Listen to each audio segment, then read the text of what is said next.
This is Premier Sports Fan Center. My name remains Ekbenwe. Don't forget to subscribe.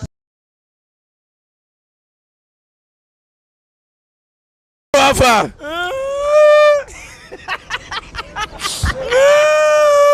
It's okay. This is a strong Man U fan.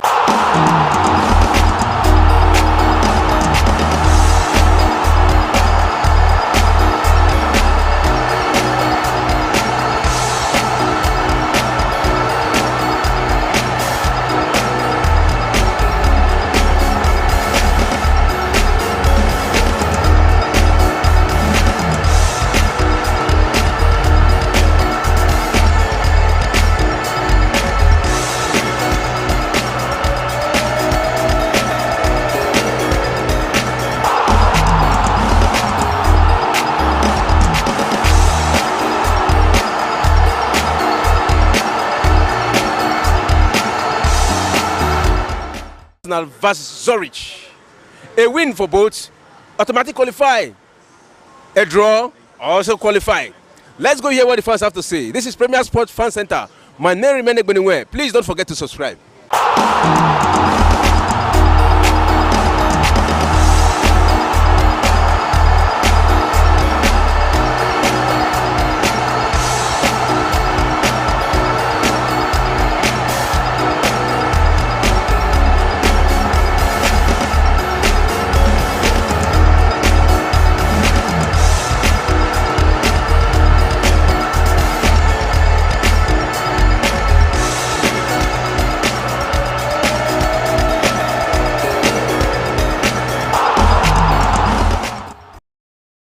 Welcome to another beautiful day of the Women World Cup. This is the third match of the second round. Yesterday we saw Spain and Japan qualified for the quarterfinal of the match. And today it is South Africa versus Netherlands, the underdog, the 54 ranked in FIFA ranking, then the Netherlands in 9th. We expect a lot today anyway. But the South Africans are always giving up to expectation. We hope to see this match full of life today. Well, I'm not alone in the studio to discuss all the live issue. The match have already started, and we're just 6 minutes into the match, and it's still goalless. South Africa 0 and Netherlands 0. I'm not alone in the studio. I'm with Shego himself. Good morning, Solomon. Good morning, football lovers. Good morning to Africans. This is our first game of the quarterfinals, talking about the African representatives at the FIFA Women's World Cup. And it happens to be, the three African representatives actually found themselves in a dicey situation. The first one we have here is the Netherlands against the South Africans. We saw both teams at the group stage, and we know how good the Netherlands can be. But the South Africans will be needing the god of football to actually, shower some blessings on them today, or just create some miracle for them today, because, both teams actually have different profile coming into the knockout stage. But like they say in football, group stage is always different from knockout stage. You might have 9 points in the group stage and come into the knockout stage and, you lose it out. So let's just say we have 90 minutes of football today. Let's see who's going to take it. But the South Africans needs to be careful of this, this Netherlands squad. It's a very fantastic squad, Even in the absence of, Miedema, that is the Arsenal talisman, they have Martens, who has actually performed brilliantly. And they have to be very much careful of the young 20-year-old lady, talking about Emmy Brout and Pavola. Fantastic players in this Netherlands squad. You look at the clubs they play and just look at the experience they have. And that is what actually brings them to this place, because you look at the group they came out from, a group that had United States of America, Portugal, and they are right here. And that is the first goal. That's the first goal for Netherlands, and that is wow. And the 8 minutes. 8 minutes. Netherlands just scored. 1, South Africa 0. It's far different from what happens in the group stage. And that's one thing we complain about the South Africans in the group stage. They get into the game so late. They don't grow into the game as early as possible. And here you're playing a team like the Netherlands, who are high-scoring side. They punish you for every mistake. For every opportunity they get, it's almost a goal for them. I don't know why Swart is actually complaining there, because she was found in a wanted position there. That was a bad one from the South Africans' defense. You know, the keeper was nowhere to be found. And it's so early to concede this goal. Right now, 90 minutes, it's Netherlands 1, South Africa 0. Right. Netherlands 1, South Africa 0. Not too good for the spirit of the South African. The goal came so early. What do you think this goal will do to the psyche of the South Africans? Well, it's just 2-0, and that's why they're footballers. You know, you can always find yourself in this kind of situation. It's about them just trying to play a tactical football and not just physical football. Because right now you're playing against a tactically brilliant team, talking about the Netherlands, and you, the South Africans, you know, we've seen them in the group stage. We know how good they can be when putting the ball on the foot. Their problem has always been, you know, transited from the midfield to the attack. It's, you know, the South Africans actually boils down on, let's see what, what's it called, Linda, the captain, Tembi, and Magaya can actually bring into this game. It's very much important. And the defense line, they will be called into action for 90 minutes in this game. That is one thing that's certain when you're playing against a team like the Netherlands. They will surely attack you for the whole 90 minutes. So how much are you going to, you know, keep hold of yourself? How much are you going to keep strong of yourself at that defense is what really matters about the South Africans. And as early as 8 minutes, you know, they already gave out one error already. Yeah. So that is going to actually push them forward. And when you're coming forward, you have to be very careful against the Netherlands, because they are very good on the counter. That is just what they bring to the pack. They are never tired of scoring. We saw the game against Panama, where they defeated the Panamas 7-0, if I'm not mistaken, in that game. No, Vietnam 7-0 in that game. So it shows how good they are. If the defense is actually hard for them to get counter, they are good with the shots outside. So they just have to be careful against this team. All right. Knowing fully well that Netherlands are very good, and already we've seen it in the first 10 minutes of the game, they've scored against the South African. What would have been the best tactics for Desiree Ellis to play? You know, is it a defensive or playing all defense, all attack, to keep this Netherlands at bay? You know, you can't give what you don't have. Between me and you, we've been here. We've seen all South African games in this in this competition. Talking about the group stage, you know, you can't compare the group South Africa were coming from with that of where Netherlands are coming from. Desiree Ellis has actually put out a very good. That's to our own standard, or to our country or team standard. This is the best 11 she can actually pull out. And we've seen them play some good football. And same way we've seen them flop in some situation. Also at that South Africa on the attack. Africa, where's that? That was across the line. And you know, she should be actually be doing better there. Because these are one of the little chances you'll be getting against the Netherlands. And you have to be making it count. That is one thing that's certain. It's not always, you don't always get chances like this against the Netherlands. So you have to make it count. You have to get into play. Mitayo has to be very close to her so they can actually play. We saw the 1-2 work against the Italians when they played against Italia. We saw Magia and Tembi walking up front there. And you know, it was very beautiful to the eye. Let's see if they can actually bring the ball to the orange ladies. But they should be careful of leaving their backs open.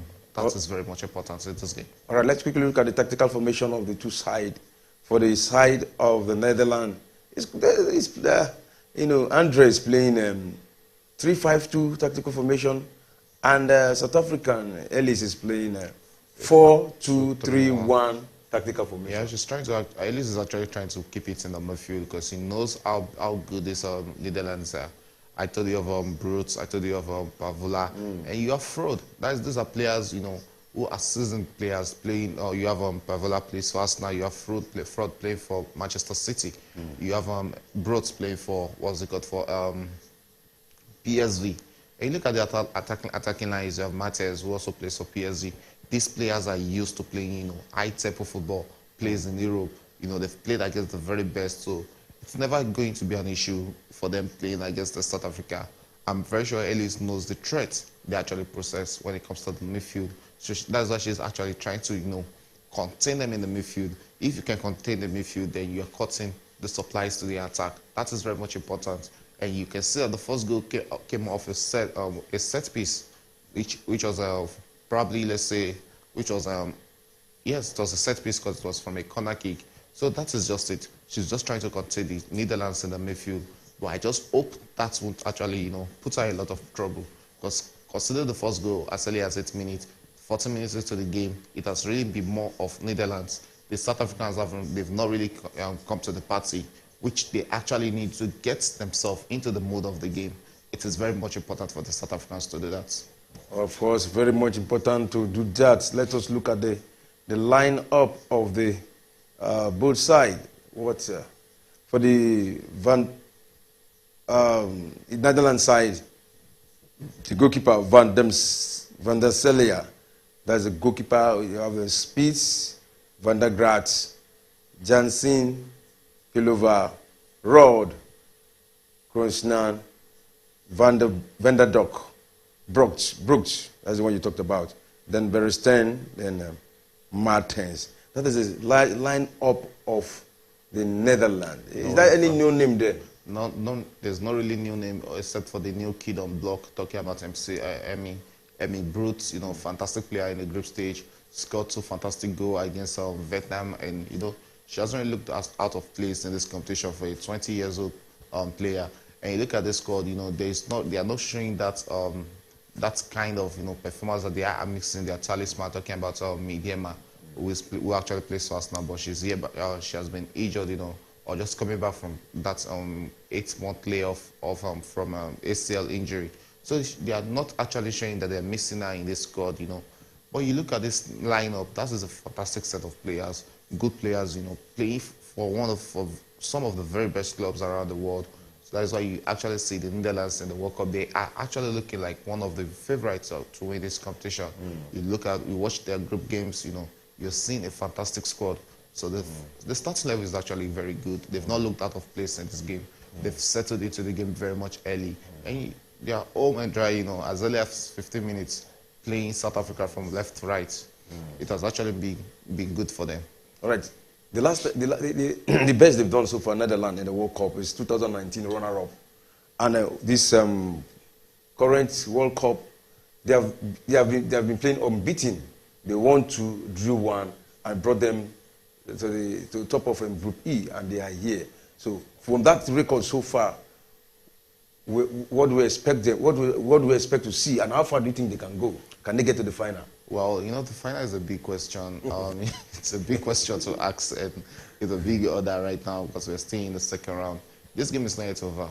We might say the South Africans won't win, and against the run of play or against all odds, South Africa takes this game. But you look at who they are going to face in the second round, in the quarterfinals. Sorry, I think they're still on the same line with the Japanese and the Spain. Yeah. So they're still. After this, they are moving out of facing off another technical, brilliant team. The more you advance in the World Cup and in the knockout stage for that matter, the harder it gets. And you have to be the very best, to be among the best. So if it's against a Spain team or a Japanese team, it's another ball game. You expect, more brilliance than this. That is more of a tactical game, and that is the Netherlands on the attack, and that's South Africa trying to clear the line. And you can see the complacence in the South Africans today. This is not the South Africans we saw in the group stage. The South Africa we saw in the group stage, they were very fluid. They had that fluidity when it comes to passing around the ball around themselves. But today we've not really seen South Africans putting the ball on the field and trying to pass around themselves.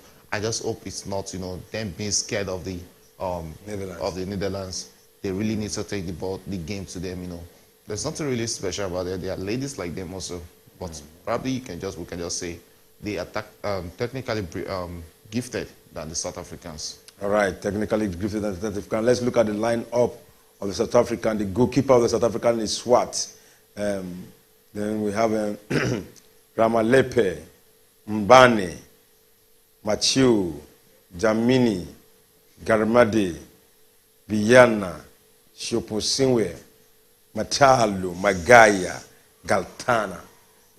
That is the conventional lineup of the. That looks like the same lineup we were seeing, in the whole of the competition from the South Africans. You don't change. That is one thing about Africans. You don't change a winning lineup, and that is a squad that actually brought them to this far in the competition. In the group stage, we complained of not seeing Linda Mitayo. We've not really seen her bring her A game into this competition, and still the same thing in this game. They have to thank it. Coming into the second round, I was thankful to the brilliance of Magaya and Tembi coming to the party against the Italians was what took them to the second round. And let's see if they can actually bring a lot into this game. But you look at it from the group, the teams they face in the group stage are far different from the teams they are facing here today, talking about the Netherlands. When you reel out the, the FIFA ranking, we saw the difference between each of them, from 9th to against 54. It's actually, a very wide margin. And we are seeing this in the pattern of play and how both teams actually play this game. The difference is actually showing very much there. And it begs the question of we calling for more quality and, African federations and African countries how much they have to invest in the female football. You can see a country like Netherlands whereby they have a good league for the female team. It's actually paying off for them. And that is why I keep on saying that Africa, we are not yet ripe enough to win the FIFA Women's World Cup. Because when it matters a lot, when it matters the most, when technicality matters the most, we'll always flop against the big teams. Coming to the South African side, I think they've given a very good account of themselves when it comes to this 2023 Women World Cup. Because this is the first time in their group stage, the 3 matches they played, they lost 1, drew 1, and won 1. And that's what brought them to this stage so far. Well, that's what brought them to this group too. And we had the coach, Elise, who was talking, and he said, she actually said they are going to come out in full this time around. You see, they are the underdog in this tournament. But they say when the chips are down, they have to stand up. Wow, are you seeing that? That's a very big one. This is not a familiar foe. Yes, they are the underdogs, but you can't just. When it comes to, we've seen the difference between the two teams for the first 20 minutes we've actually seen in this game. You can see how much the Netherlands are actually trying to open up the South Africans. And it has been working for them. They still won't go up. Talking about Ellis and the formation, yes, she got her formation right, but she coming out to say they are the underdogs, when the chips are down. You have to stand up. It's just like her just trying to psych her players, giving them a sense of belief that you can actually do it against this Netherlands team. The difference is always clear. It's what we're actually saying. It's not, football is not being played on the paper. It's being played on the field. And you have to bring your A game into it. But we've not seen the South Africans bring that A game into it already for the past 22 minutes. So they have to get that A game if they actually think they want to stand a chance of qualifying here. It's not like the group stage whereby if you lose your first game, you can think of going back to training and coming back to the second game. Yeah, if you're losing this game, it's a knockout stage. It's the next flight back home. All right. What do you have to say about the match yesterday? First of all, let's talk about the Japanese match. Wow. There's one thing about the Japanese. You look at the Japanese team, that's a fantastic squad, There was a team, we saw one of their game in the studio. We talked about, that was Japan versus Spain and Japan versus our sisters, talking about Zambia. Yeah. And we saw how technically brilliant that team is. That is a typical example of a team that, that is ready. A team that has been blended. A team that, came to this competition with a zeal and motivation to actually surpass their best at the tournament, which was the last time they won the FIFA Female World Cup. You look at that squad, you look at the pattern of play, you looked at how they play Spain in the group stage, and they never look out of place against a very good team, a formidable team like the Spanish. They never looked out of place that day, and they defeated the Spanish 4-0. Don't forget they didn't concede a goal in the group stage. And they face off another world champion in Norway in the second round. And, it was at the end of the day 3-1 victory for the Japanese lady. Right now the Japanese is one of the very few teams you have to look forward to in this competition. They are looking very much like a team that is going straight to the final. Tactically, they are there. Technically, they are there. The pattern of play they play, you look at them, they are ready to sting you at every mistake your team make. That shows how brilliant, the Japanese are. And straight to this Spanish team, we saw a whole different Spanish team against the Switzerland yesterday. This is a Spanish team, and like we've seen in this competition, they are never scared of scoring. Scoring goals has been, their biggest motivation in this competition. The only thing that stopped them from scoring is the Japanese in the group stage. We saw them came out off-flowing against Switzerland. Another familiar focus, they are both Europeans, so they know how to play each other. They intended 5-1 for the Spaniards, and they are through to the quarterfinal also right now. So that means we have two representatives. There's still small slots to go in the second round to qualify for the quarterfinal. Beautiful game of football yesterday. We all enjoyed that. All right, we're enjoying that. Talking about the Japanese. It's just unfortunate that the Germans went out the way they went out. Yeah. They actually play fantastic football, but this is a new team, a team trying to rebuild. And let's just see if this is going to be Pop's last World Cup, or if she's going to come to the next one. Because right now she's 31 years old, and by the time the next World Cup is coming, we're talking about 34, 35 years old. So let's see if she can still, if she'll still be there coming over for the next World Cup. Talking about Minashawa, or what's her name? The current top scorer at the World Cup. Miyazawa. Yeah, Miyazawa. We've actually seen at this competition to be a clinical finisher. And I really have to appreciate another player in that Japanese team, that is Endo. She has been one of the life wire for the Japanese in this competition. Tanaka hasn't really come to this competition to score. She has really been doing more of other plays for the Japanese. I mean, highest assist. Yeah, and it was working for her. And that is Netherlands who are trying to open the South Africans' defense. Well, for the past 26 minutes, it has actually been a very open game, but with Netherlands still trying to dominate the play, which is actually, a very bad one for the South Africans.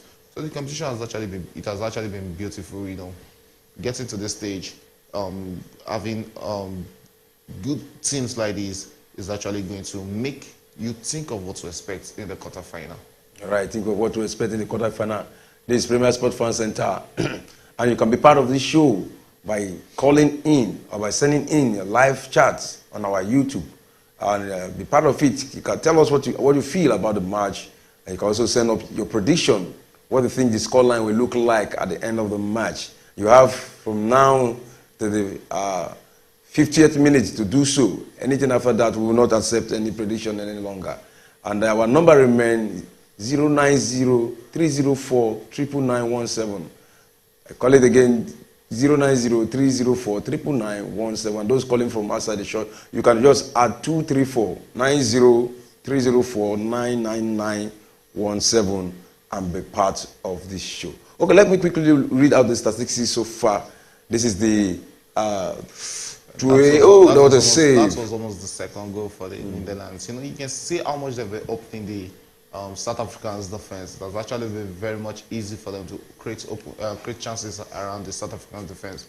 I think they will really be calling Swart into lots of actions today. Yeah. So let's just hope she's up to the task, because we saw her in the group stage, especially against what's it called, Italy. Yeah. Where she wasn't really that clinical, or she wasn't really that good, like you said that day. So she'll be called into action so much today, and lots will actually depend on her and her defense. I mean, you can see the South Africans who are trying to make an early substitution. I'm sure the number 8 is actually injured right now, and that is the number 23 for the South Africans who is warming up, and that is a good pick from Swart. And this corner kick is actually different from the first one that led to the goal. And here we can see that she was very much in 18, and that was a commanding pick for the young South African goalkeeper. And the South Africa who are trying to attack right now. The difference is what we are seeing today is a South African that can't actually put the ball on the foot and play 1-2 correct passes. And this is not what we've seen from the South Africans in this competition. The South Africans we've seen in this competition are never scared, of taking those passes around. And that is one of the two things they actually need to get right string those passes together and take the game to the Netherlands. Force the Netherlands to make some heavy mistakes at the back. That is what they need. They need to knock on the door of the Netherlands. And this substitution is actually, it's actually going to hurt the South Africans, because this number 12, talking about Sepozewa, she has actually been a fantastic player for the team. She picked the knock in the first half, and she's already out and being replaced by Shongwe.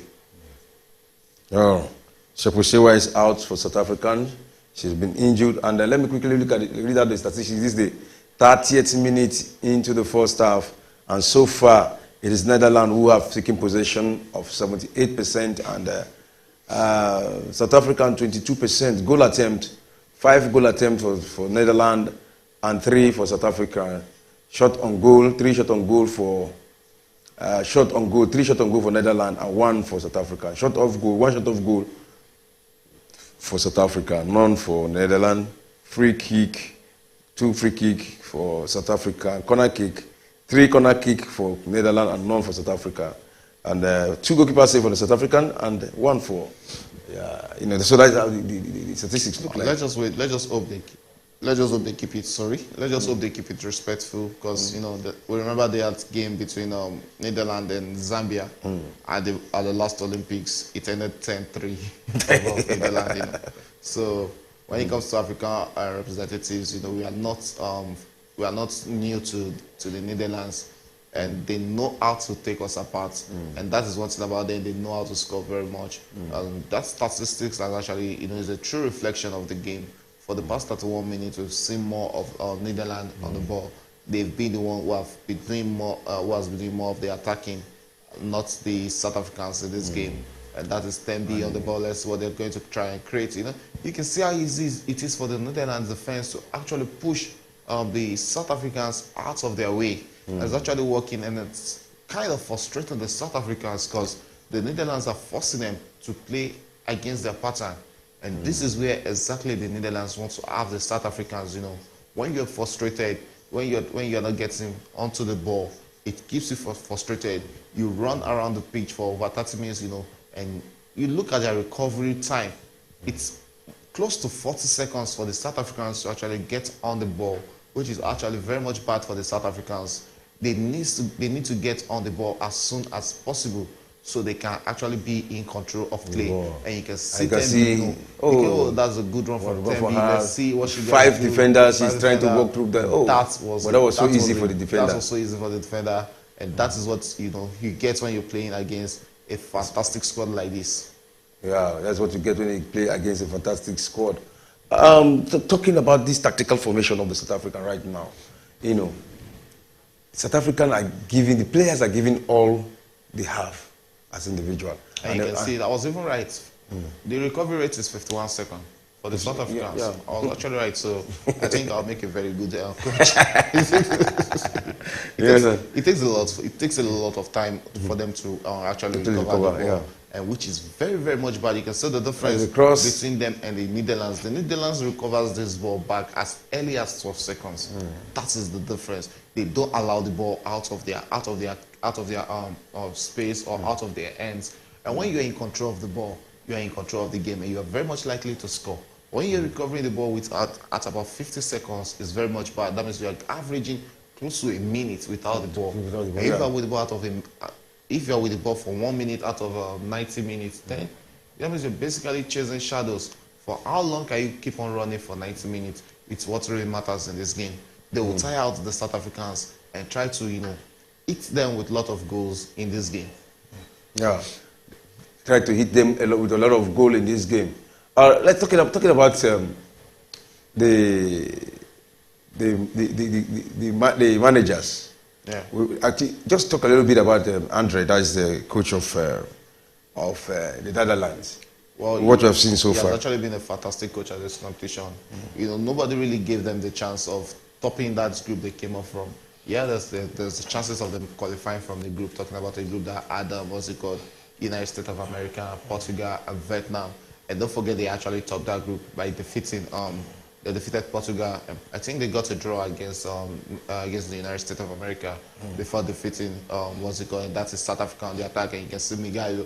That's the captain, and that's a fantastic save from the Netherlands goalkeeper. And right now we can see the South Africans. They're trying to create one or two chances. They're trying to get into the game, and that is very much needed. But my problem is they have to be clinical. They have to take one of these chances. Wow, that was a good one from the captain, Tembi, and that was a good hit from fantastic save from the Netherlands goalkeeper. Looking at the Netherlands coach, you can just see it. You can't just take it away from him. He has been a fantastic coach in this competition, no doubt. Yeah. So coming to the second round, scoring that lot of goals in the first half, and look at the new players with the fact that Maidema is not available, and they're getting to this place without her shows how much talent is in the pool for the young man. All right, we have to give it to South African. I think to me this is one of the best organized play of the South Africans since the commencement of the World Cup. No. To me, this is my own personal opinion. They are well organized. The only thing is that the Netherlands are more experienced than them. You understand? The best South African game I've seen in this competition has to be South Africa versus Sweden in the group stage. That is their best game I've seen in this competition. They played a fantastic football, fantastic game that day, a game they took to their opponent, probably because it was their first game. They eventually lost that game 2-1, but that was their very best game to me in this competition. I've not really seen them bring anything tangible to the table in this game, and that is what you get from Brooks. I'm very sure that is that taking that shot. Yes, it is the young lady Emmy Brooks with that outside shot, and that is one thing they have to be wary of, because if she's not getting into the box, she's a player who is not scared of taking that shot from outside. So they have to be very much careful and know how to handle her and not give her and not create those locked spaces for her to take those shots. And you can see that shot. That was a clinical shot. It went straight to where she wanted it to go. All right. Coming to the last match South Africa played, they got a victory. Against Italy. Against the Italians. We have to give it to them, because at that moment, one of the players, Gatlana, lost 3 of her family members. Tembi? Yes. Wow. 3 of her family members, and that was why after the victory you saw her crying. The Ellis have to come, and with that spirit, still playing very well. We have to give it to them. Well, that's football. It's more. Football is more like you going to war for your nation. You're representing a good number of people from your nation. So it's more like you representing your country out there. So you just have to play it. I remember a time when John Obi Mikel's father was kidnapped, and he had to play for Chelsea Football Club. I'm really sorry, and I'm so much sorry for Tembi for her loss. But she still gave a good account of herself against the Italians in the last game, or in their last group game. So that's just the game, and I just hope she's very much okay. She hasn't looked out of place in this game. She has actually been lively for the South Africans in this game. So I'm very sure that is actually not really affecting her psychologically in this game, because the South Africans actually need her in this game. If there's anything good South Africa wants to do in this game, they really need Tembi. And you can see a lot of South African players actually getting injured, and I just hope this will be their first substitution of the first half, because you can see the South African defender there holding onto her ankle there. That is actually a bad hit of the South African there. I just hope she can continue this game.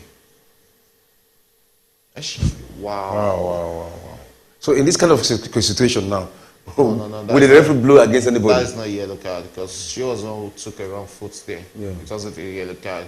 She got her foot into it, so there's nothing the ref can do. I think the worst the ref will play, is what's called a free throw or a fair play throw there. That's what we actually open the play back.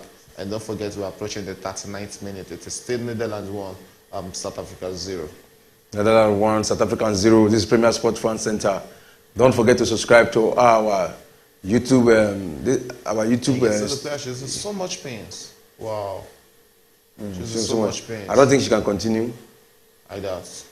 Well, you know, it's And football. they should be the second person going out for the South Africans. And you can see the frustration of the South Africans. You can see my girl. You can see her face. She's looking frustrated. That's how our face also look. I remember when she scored against the Italians. Yeah, I was expecting to see that joy in her face, but it's like that is a push. That is where her face is. She has this baby face. Baby face, a crying face. It looks as if she want to cry. Even when she's happy, you can't differentiate. Well, the South Africans they are so small. Look at the body size to the Netherlands. The difference is very much clear in the body size. Yeah. We just hope they actually bring their A game. It's still respectable when you're still losing 1-0 as early as the 39th minute. Like I always say, you have to them a lot of respect against the big team when you're playing against them. Like I said, the stretchers are out there. It's looking like the South African won't be able to continue this game. And they'll be making another first substitution in the first half. First substitution. We're talking about the fans and the attendance. A stadium with this kind of capacity, 45,000 capacity, and you are seeing like it is filled up. What do you have to say about that? Well, it's good, Everybody wants to enjoy good football, and there's once in the Netherlands actually offers you when they play, they offers you good football.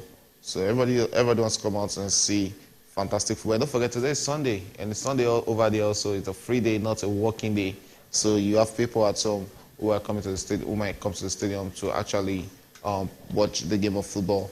And we can see the South Africans, they are already trying to make another first substitution as early as the 40th minute. And this is really going to count, and how much is going to affect them, because this is not what Desire Elias must have planned coming into this game. That was an horrible leg challenge, for the South African. And we can see her being stretched out. She's in so much pain. And we just hope she can get better. And we can see the South Africans' #1 supporter on the screen, still trying to cheer our teams up. And let's just see it 41 minutes into this game. Let's see what South Africa can actually bring. Losing 1-0, they've kept it respectable in this game. They've actually not lost scandalously in the first half. We know how much they've actually tried to contain the Netherlands in this game.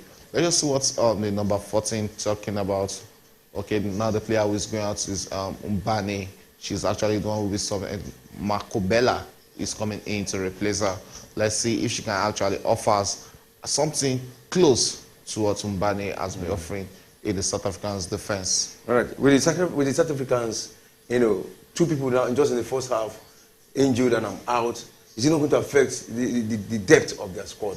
Maybe coming to the second half when they will need to make substitution. Well, I'm not really about the depth of it coming into the second half. I'm more about how it's going to how it's going to destabilize their play in this first half, because that's what really matters. I'm very sure Desire came to this team came to this game with a very best starting 11. And when you're losing two out of your starting 11 in the first half, is actually a bad one. We've at least seen Mbane goes out of the South African squad, and see her going out now shows how much effect it's going to have on the defense. Don't forget there was the game against Argentina when she made 2 midfield substitutions, how much it affected that team in that second half. And when she made 2 substitutions up front, how much it affected her. So, when you look at these players that have gone out, these are mainstream players for her. These are players who start almost all the games for South Africans, and losing them to injury is actually going to be a bad one. Let's just hope it's not going to have much effect on the South Africans in this game. Yeah, this is the 44 minutes, yeah, into the first half, and it is still 1-0 in favor of Netherlands. And you can see the South African trying to create chances there, moving through the close to the 18 box, but the Netherlands will now allow the South Africans into their 18 box. You can see 6-7 players of the Netherlands just surrounding the 18 box of their home, and this is well fought, and a cross in there. There's nobody. In South Africa, there is nobody. It's that. Oh, that's my guy now. Mitalo should be actually doing better there. There was a player who was actually free. That is the difference. You have to look at the nearest man close to you. She has someone who was in a better position to actually get into the box. She should be making a pass rather than taking that wayward shot. That is a wayward one from me, and not a good one from Linda. you know, for a player of her own standard who hasn't brought much to this competition, she should be creating more chances for the South African players who was actually, you know, moving close to her there in a better position to take the shots. And that is one thing they actually have to work on, talking about the South Africans. They need to create chances for themselves, not taking wayward shots from nowhere. All right. Tembi Gatlana plays for Racing Louis Vile. Yeah. Racing Louis Vile. And we have seen her impact, the impact she has brought to the South African squad. I think she is one that's we recorded as one of the best when it comes to Africa. Because this, I didn't know much about her, but this World Cup has really brought her out to me. You know. Well, we've just seen more of flashes of brilliance from her. She's a player that can actually, you know, offer better than what she has offered. Or like I always say, I'm not being biased here. Banda Brabra has actually brought more A game to the Zambians than Tembi in this competition. Because I know how good Tembi can be. I saw her at the AFCON talking about it. South Africa what did you do? That should be no. Tembi should be doing better there. Tembi should be doing better there. Wow, that was a fantastic one for the goalkeeper. You know, this has always been my problem with her in this competition. She loses lots of opportunities which are created to her. I think she should be doing better there. You don't get this type of opportunities always, and that goal will have been, you know, a very much confidence booster for the South Africans, but she actually flopped that. She should be scoring better. She should be scoring that. Talking about Tembi, and that was what I was just saying, that Barbara Banda has actually brought more of an A game than Tembi in this competition, because I'm very sure Barbara at that place would probably have scored that 4 out of 5. When you watch Tembi plays at the Nations Cup, it's not just Tembi in this competition, although when you look at Linda Mitayo also, she hasn't brought her A game. And these are fantastic players when you see them play in WAFCON. Where you look at them and say, is this the same set of players we saw at the World Cup? Not just them alone. You look at the Nigerian team too. Aziza Toshola on the African stage, you know, she's a different Aziza Toshola from what we've seen at this World Cup. So that is the difference.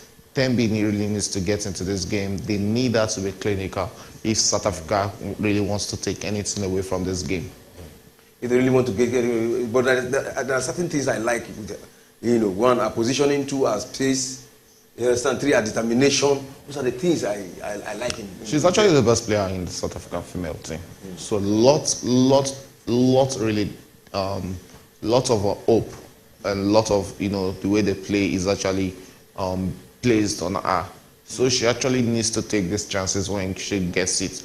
That is how good she is. But this competition has really been the best for her. She hasn't come to this competition with the form I used to know of. There are some chance she has lost in this competition that I really expect her to score by her own standard. This is a player that plays in the United States of America, one of the countries that has the best league. And you look at the United States of America, they actually are the best when it comes to the best and the most successful when it comes to female football. So if you're playing the United States of American League, you should be putting that chance in. You don't get that chance every time in the game.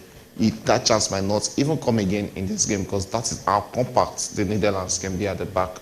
They don't just, you know, they don't give you that much opportunity to face off with their goalkeeper. So when you're having this little out of no chance, you have to score. You have to score. You know, looking at that move, after that Magaya gave him tell me that ball, you know, she was in a very tight corner. I expected another person to create an option for her. She's a striker. She's a striker, Solomon. She should be scoring that. Yeah, but sometimes when you look at the corner, put Brooks and Martins in that position. They're going to give you a clean goal. Put Endo, the Japanese, in that position. She's going to score that. Put Ronaldo, the Spanish player, she's going to score that. You can see it's more, and that is how with Linda. Let's see what they're going to create, and that's a good pass from Linda to Tembi, and that's Tembi. Let's see this time around. Same position. And that's a good shot from the South Africa and a good save from the goalkeeper. You can see they're going into this game already. You know, they're having a sense of belief and a sense of urgency that they can actually get something done in this game. That was a good counter attack from, started by Swartz, the goalkeeper there.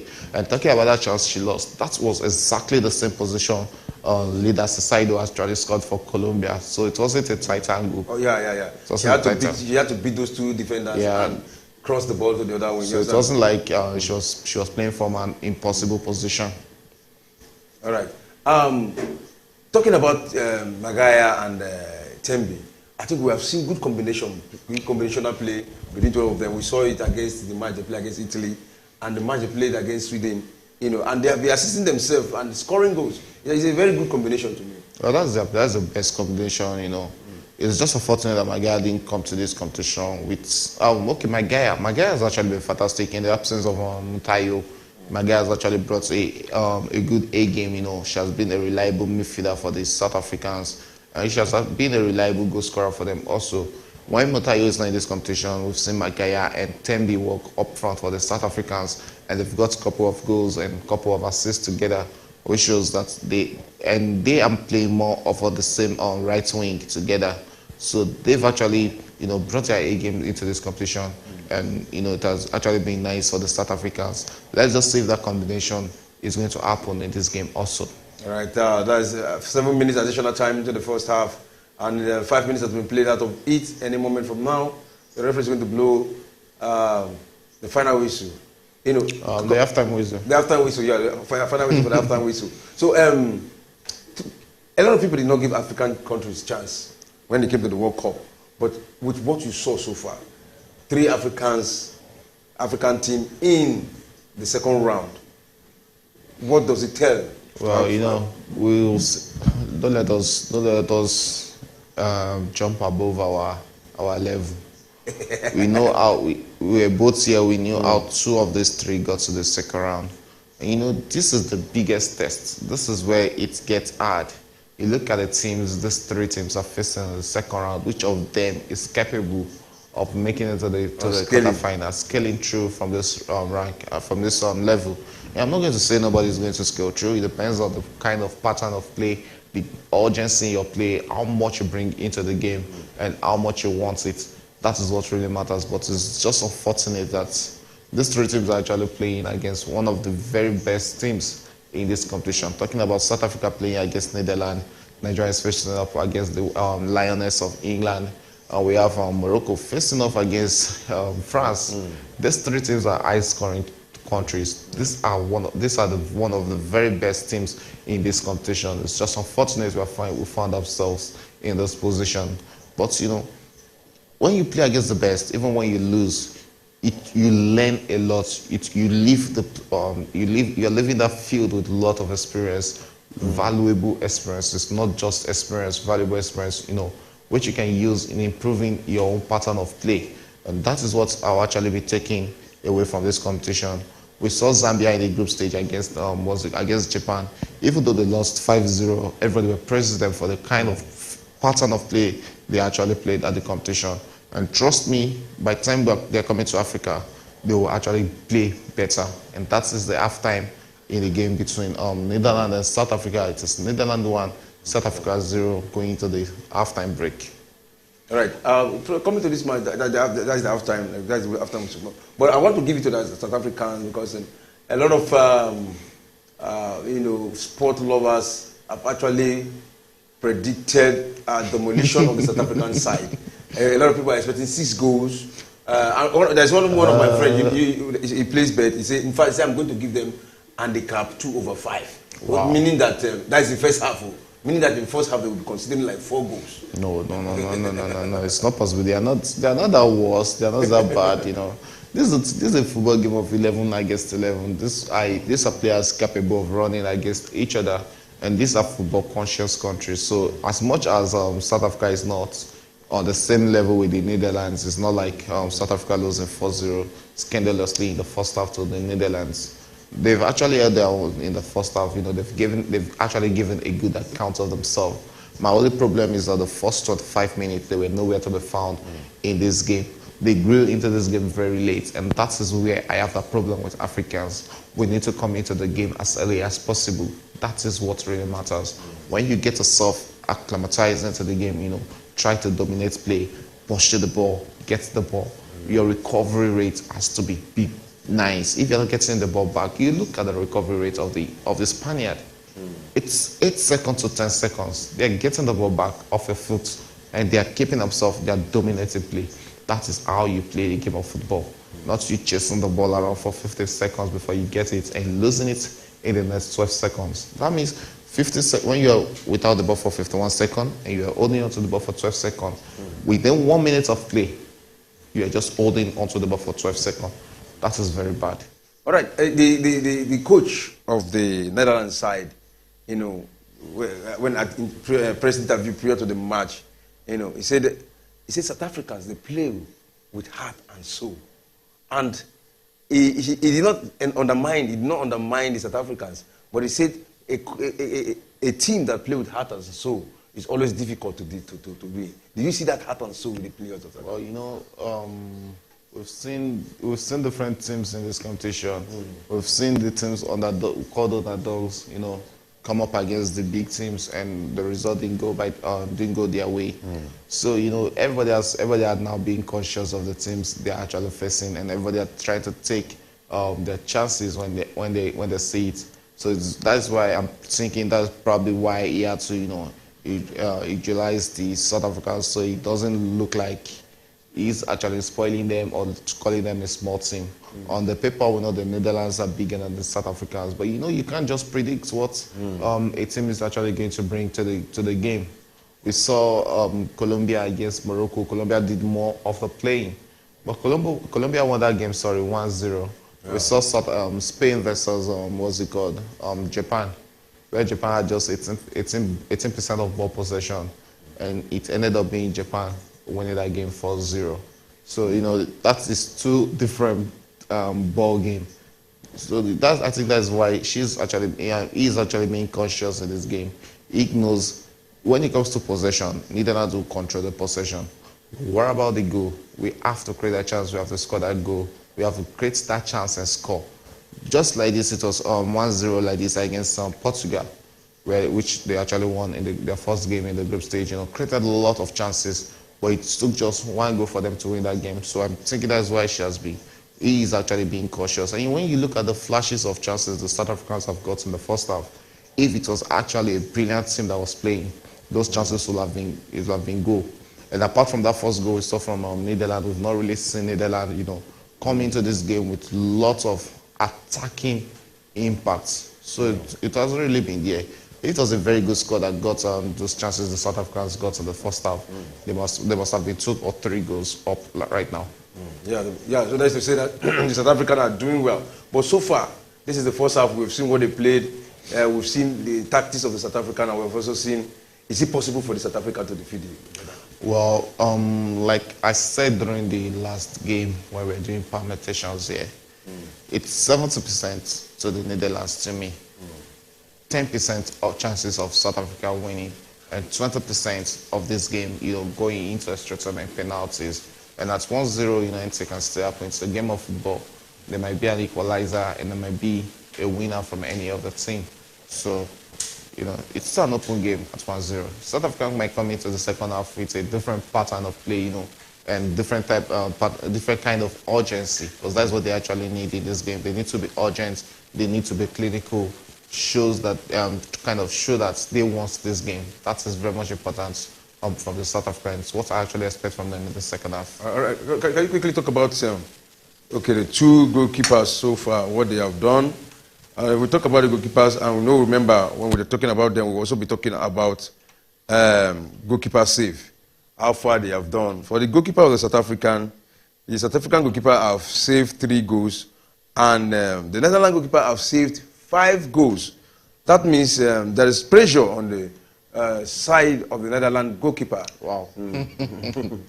Yeah, you know, we've seen some wayward shots already. We've seen her make some impactful saves. We saw that shot from Maguire from outside the box. We saw a save from the captain talking about Tembi. So these are what he says. The Netherlands goalkeeper has actually, you know, showed herself that she's actually a brilliant goalkeeper from some of the saves we've seen in this first half. Talking about Swart also, you know, she hasn't really looked out of place like against the Italians in the first game against Sweden, because she was actually a very big suspect in those games. But coming into this game, you know, we've seen how much she has actually dominated at defense, how much she has coordinated that defense, sorry, and how much she has come out to create some of these crosses and some fantastic saves from Swartz in the first half. So let's just hope she can keep that momentum on in this game, because they actually need her to be in to save some of these clear chances. So if she's actually saving it, then she's keeping the score respectable like this. I guess the run of play South Africa might get the equalizer. Who knows, they might get the winner also in this game. All right, which area do you think South Africa should improve on with what we have seen in the first half? So? The striking has to be their major issue in this game, because they are not being clinical enough, and it's just like this. It has been the same in the whole competition. They've not been clinical that much. I'm talking about the South Africans. They need to get Tembi. Tembi needs to be clinical with her chances. You know, she has to take almost all the chances they're creating for her. And Mutayo too needs to come into the game. They need her to get into the fray of action. It can't just be Tembi alone, you know, doing the runnings and doing the scoring. We need to see her, you know, try to you know, meet Tembi halfway of the kind of play. So that is just what is actually important. And you can see these are clear-cut chances that Tembi should be scoring. Two clear-cut chances we've seen from her in the first half that didn't lead to goal. That we both know that. Or if it's a very big, it puts Ronaldo there, the Ronaldo who plays for what's it called, the Spanish national team, that would have actually been at the back of the net, or puts a player like Linda Saido or Ramirez there, that will almost be at the back of the net. So that is just it. That's just it. We've seen so many clear chances she actually missed, and but they've created chances. They've created a lot of chances. You know, scoring has just been their problem in the first half. But do you think there's any other player that would have done better when it comes to the defense side? That is none, because she has the pace, she has this fighting spirit, and she has the positioning, and that is why she remembers. Just that the accuracy is what is needed right now. Yeah, the placement, how to place it. That is what is needed. That is what is actually missing in our play. All right, now, okay, this is the first time we have Magaya, and gave it back to her, and she has 3 defenders with her, and you talked about this kind of play. This is what Linda Casado did, this kind of position, and she scored. That's a nice one. So, with what we have seen so far, and you've talked, what do you expect the coach to do in the second half? Well, I expect us to just, you know, I expect us to be in the dressing room trying to talk to our front lines, because that is where the problem has actually been for the South Africans. The defense line considered the first goal, but you know they've not looked out of place in the first half already. But you look at the attacking front, that is where the problem has been. A lot of chances has been created by the South Africans. About 4 or 5 clear-cut chances we've seen already. If you're not converting 1 or 2 of those chances, then it shows that there's problem somewhere at the front of that pitch.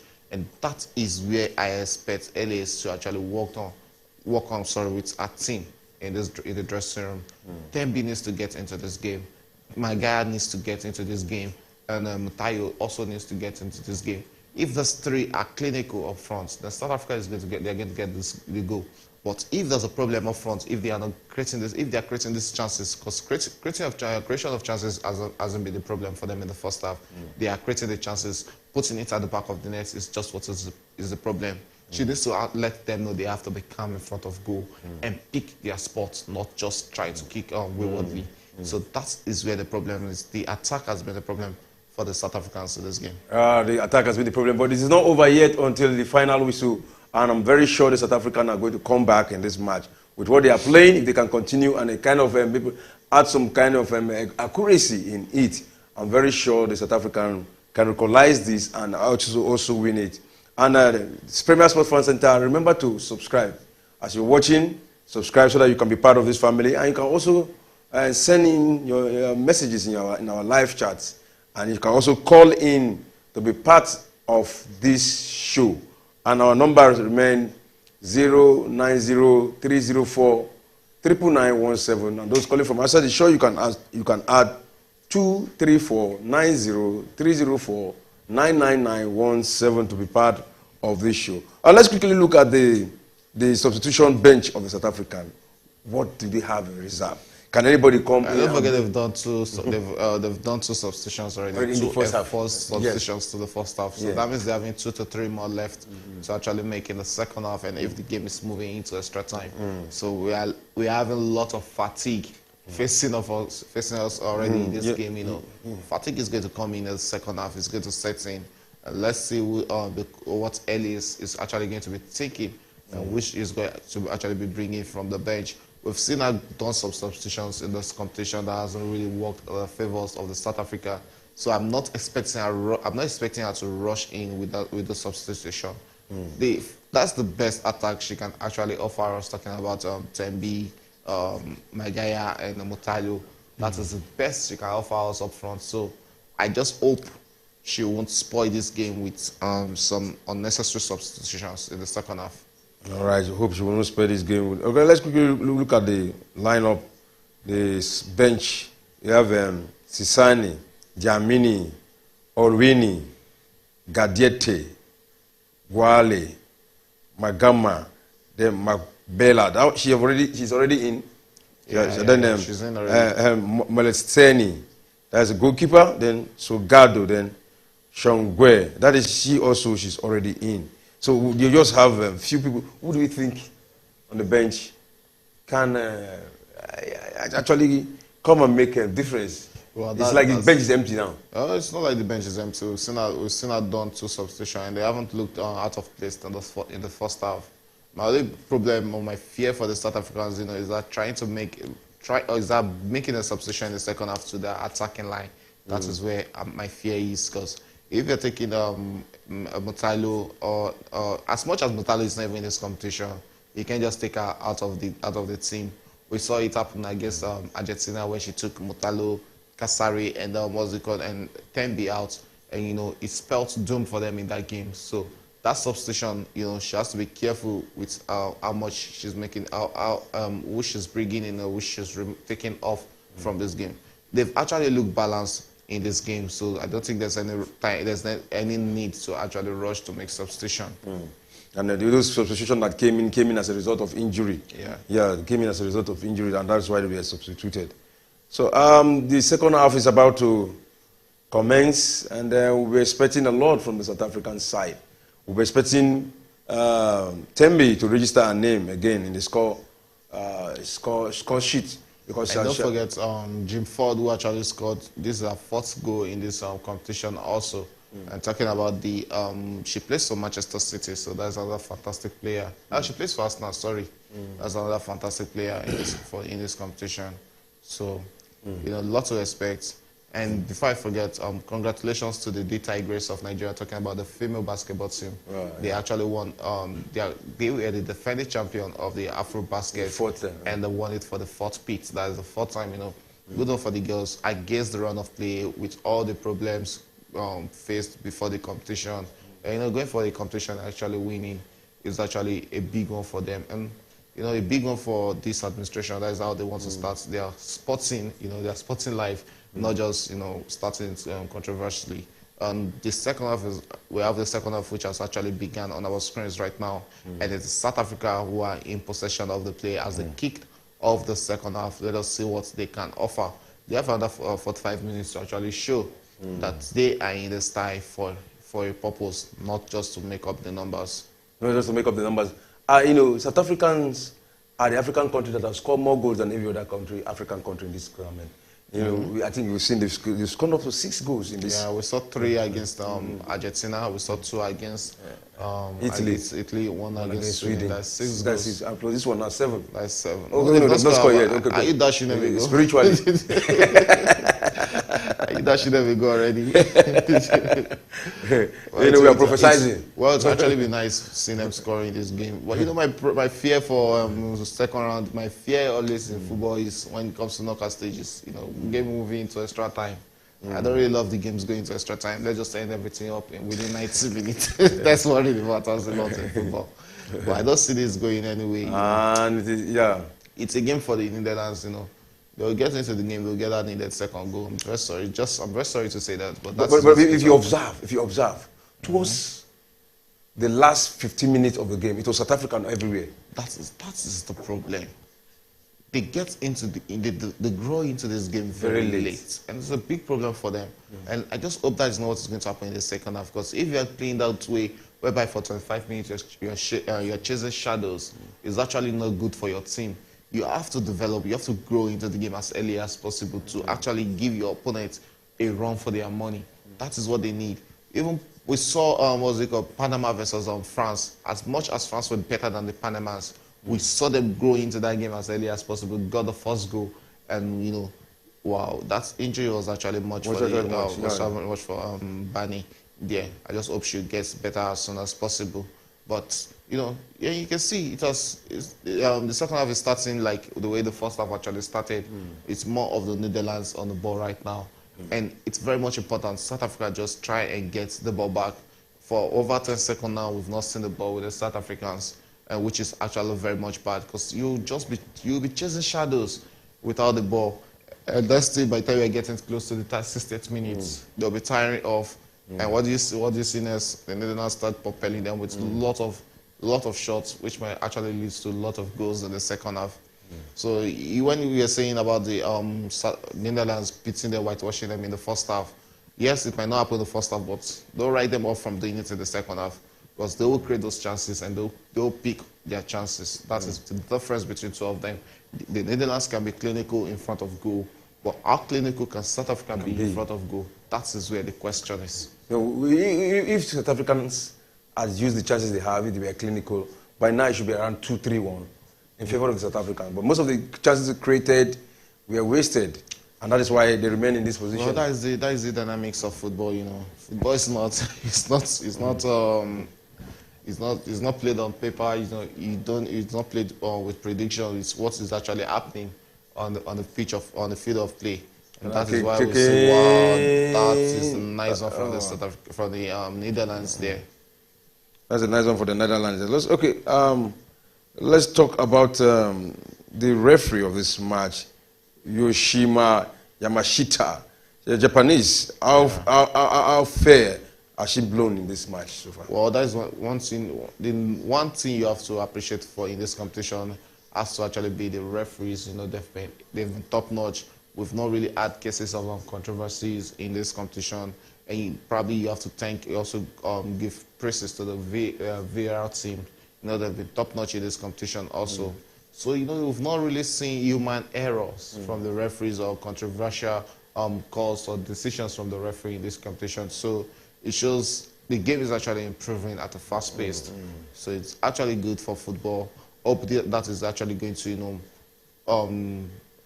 move to also, we'll also see that in the male World Cup or male competition also. It's very much needed and very much important. All right. Well, can we quickly talk about the Gianni Infantino era of the female football, the development it has brought into it, and the introduction of some of those new rules they introduced into football? Is it really paying off? Yeah, it's actually paying off. At least Gianni, you have to give it to Gianni for the growth and development of female football. This is someone that has actually spent a lot and given much attention to the female football. We've seen the growth. You can see the number of fans in the stadiums. This is not what we've always seen. This is not what we've always experienced in the female football. Even me and you are in the studio in the early hours of Sunday, talking football shows how much the game has actually improved. And you can see the viewers who are actually awake with us to take a look at this game. It shows how much the game has actually improved. And you look at the monetary aspect. We saw how much that money actually meant to these girls, even to the almighty United States of American players. $30,000 in the group stage, $30,000 for you qualifying into the second round. You look at the teams that have actually qualified for the quarterfinals round right now. They had $90,000 richer in this competition, which is actually a lot of money for these players. And we're not talking about naira here; we're talking about dollars. And we know how much that is to these players and how much it means to them in their career. How many of them earn that much in their club side? So that is it. He has actually improved the game. He has actually improved the quality of play, and it can only get better. That is it. There's no way it's going to get worse. It's only going to get better. All right, I'm very good. It's going to get better. What this World Cup has actually brought to grassroots footballer, although to female who don't think they can play football. Yesterday I was at the National Stadium. When I look at my left, it's young girls who came to play. I look at my right, it is young girls. I look everywhere. If there are underage, some men and families are even bringing their younger one. They kick them up, dress them very well, and you see them just running. They want all ladies now, that all children, girls, they are all already dreaming to become footballers. Well, there's a lot of money in football. Football is the new education, because that's the way I put it. Football is the new education. Gone are the days, when our fathers don't want us to play football, whereby they just want everybody to go to school and be, and get that white collar job at the end of the day. Or we can see how much these players are being, how much these players are earning right now. I think that's one of the things that actually motivates a lot of parents right now. When you play football for a week and you're earning over $200,000, £200,000, you're earning £500,000. That's a lot of money. You look at Victor Osimhen, how much he earns. You look at players like Sadio Mane, how much he earns in Saudi Arabia. How on earth don't you want your player to? How on earth don't you want? Won't you want one of your family to actually play football? I have a friend who said he's going to give birth to 4 children. 2 must be footballers, 1 must be a basketballer, and the 4th one must be an accountant who is going to, be their financial advisor. I was like, wow. So you already shared them. So a lot of people are actually, planning their life towards having a footballer in the family. It's always a plus when you have a footballer in the family, because it's just like you have a breadwinner. Just of recent, we saw a famous comedian talking about basketball who went to register his firstborn at Liverpool Academy. So it shows that everybody just wants a footballer in their family. That money is too much for nobody to want it. Everybody wants that. Everyone wants a share of that money. But the same way the money is actually interesting people, then they have to look at the hazard part of it. That is the injury part of it. There are some injuries that are life-threatening, or there are some injuries that threatens the career of a player, and she might never play again. That is still the side. Wow, that's. Oh, what a chance! I think that should be an offside. That should be an offside. I should put it on side. That should be an offside. I don't know why the referee did not blow it, but there's going to be a VAR check. But if VAR is not checking that, that's a fantastic. That was a fantastic turn. That is a fantastic turn. A typical striker goal for the Netherlands. The flag is still down. Let's see what VAR is going to make of that. Let's see. Okay, because you have to consider the last touch of the ball. No, that's not an offside. That's wow. not an offside. Son. You can see the South African was actually trying to keep an offside position there. Well, you have to give it for that turn. That was a fantastic turn. That was a classic and you can see that's what I'm saying about that. That was a classic turn. You can see what I'm saying about you being clinical in front of goal. We've not really seen Netherlands create a lot of chances in this game, but once or twice they actually create that chance, it actually falls in and it's a goal. Good goal for the Netherlands there, and that is the PSG striker who got that goal for them. Fantastic goal for it's a PSG. No, she's not playing for PSG. She's actually playing for Juventus. Fantastic goal for them. There's a check. There's a VAR check. There's a VAR check we've seen that on the screen, so it's not an offside. The South Africans were trying to keep offside position there, but it didn't actually work. And 54th minute, it's Netherlands 2, South Africa 0. You can see the Netherlands. You can see the coach. He's not even looking worried. He's not looking worried. It shows how good the team is. So that's the last coach. So South Africa actually got themselves into this position. They've not really taken. They didn't really. Goal. The goal has been cancelled. Wow. The goal has been cancelled. But it looks clear. That doesn't look offside to us. Doesn't look offside on the screen. Well, so that is one thing they have to actually. They need to be careful at the back so they don't give the Netherlands those needless opportunities. But they'll still create a lot of chances in this game. 55 minutes into the game already. That is 10 minutes into the second half. The game is still very much alive. It's still 1-0 in favor of Netherlands, and South Africa is still trying to create chances. They'll be finding it hard in the second half to create any meaningful chance. It's unlike towards the end of the first half, whereby we see them creating a lot of chances. So let's just see if they can still bring their A game. I expected that fight, that push they used in ending the first half. Yeah. That was what I expected from them in the early stage of the second half, but we've not really seen that from the South Africans at all. But sometimes when they come up with that kind of a thigh, maybe that forceful play, they get easy tired. They get tired, or probably want to take it step by step, and crescent into the game. Does it work like that? Well, it works sometimes, but mine is just that they need to get into the game, or they need to get into the game as soon as possible. So it's really going to matter. It matters a lot to the South Africans, because if you're not getting the goals against the round of play, we'll see what's it called, South Africa, Netherlands getting the second goal, which will be which is going to break the morals of the South Africans in this game. Yeah, it's going to break the morale of the South Africans in this game. Let me quickly read out the statistics so far. This is the 57th minute. 57 minutes. Still a lot of time to play. So you have about 33 minutes to play. So far, I think the possession, ball possession for South Africa is 28. For Netherlands is 72. Goal attempt for South Africa 9. For Netherlands is 8. Shot on goal 5 for South Africa and 4 for Netherlands. Shot off goal 3 for South African and 2 for Netherlands. Block shot 1 for South Africa, 2 for Netherlands. Corner kick 5. Corner kick for Netherlands and just 1 corner kick for South Africa. Goalkeeper save, 5 goalkeeper save from Netherlands and 3 for the South Africans. I think that is the statistics so far, and it is getting balanced all the time. But the possession, it's not getting balanced. It's not getting balanced. When you look at the ball possession, it's still the same. It's still the Netherlands dominating play in this game. So it's not getting balanced at all. It will just take a game against, it will take a goal against the run of play, or a ball against the run of play, for the South Africans to actually get a goal in this game. And that goal is very much important for them. They need to get into the game and get that all important equalizer. When you're playing against a team like Netherlands, they can actually take this 1-0 all the way to the 90th minute, because that is what really matters to them. That victory is what really matters. So South Africa needs that important goal. They need to get into this game. That's what we'll be calling for in the first half. The ball possession is actually not doing them any much favor. They've not been in control of the ball. They've not been in control of this game. They've not been able to actually lay their own kind of pattern of play in this game, which is what they actually need. So it's not like it's an evil game. It has been a game being dominated by the Netherlands. Yeah, it has been a game being dominated by the Netherlands. We saw the Netherlands score high goal, but let's look at their bench. Let's look at the substitution bench. If probably there's a player that will come in and do the magic.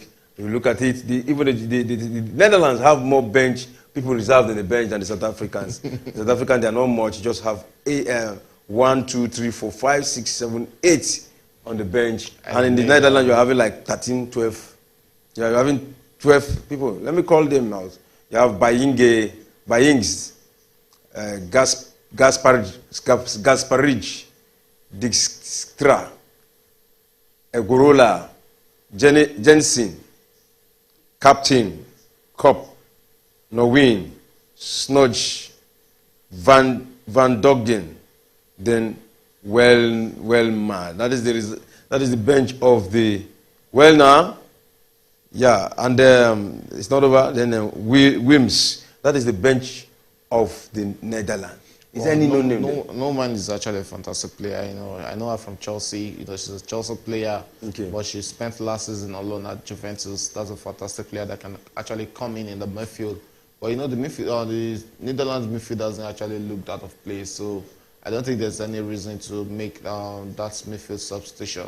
Even the starting 11 is actually a word beater. They are looking very good already. So there's no point in you making a substitution that can actually destabilize the flow of play. And this is actually the best 11 they can actually put out to play. And the players are not looking out of place already. So I don't really think there's any need to make a conscious substitution. Only if he's trying to change one of the strikers in this game, probably to actually bring more urgency to trying to get the all-important second goal, because it's important the Netherlands get that second goal right now in this game. Yes, very important, because it's still dangerous. One goal is not good enough. 1-0 is always a dangerous play. It's not good enough. The South African can equalize and win.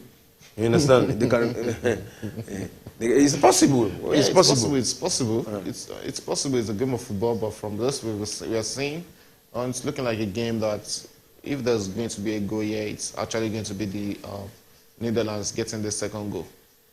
It's going to be the Netherlands getting the second goal. And, talking about Nigeria playing against England tomorrow, you know, a lot that's another hard nut to actually crack, and I just pray it doesn't go this way, because if Nigerians are playing this kind of pattern the South Africans are playing, then it's going to be a big problem for Nigeria.